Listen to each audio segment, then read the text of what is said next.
টাকা কোনো সামান্য বস্তু নয়। আজ যার টাকা আছে তার সব কিছুই আছে। সম্মান কখনো টাকা দিয়ে কেনা যায় না। এই কথাটা শুধুমাত্র বই পুস্তকের ভাষা।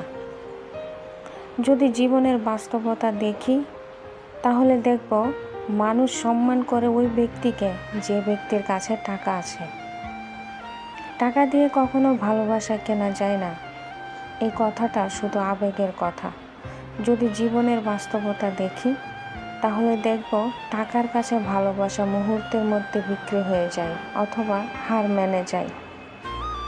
টাকা মানুষকে সব কিছু দেয়, শুধু দিতে পারে না শান্তি, দিতে পারে না টেনশন মুক্ত শান্তির ঘুম, দিতে পারে না দীর্ঘশ্বাস মুক্ত চিন্তাহীন কিছুটা সময়, দিতে পারে না সত্যিকারের কিছু আপনজন, দিতে পারে না সেই চোখ যে চোখ দিয়ে দেখা যায় মানুষ ব্যক্তিকে নয়, ব্যক্তির টাকাকে ভালোবাসে।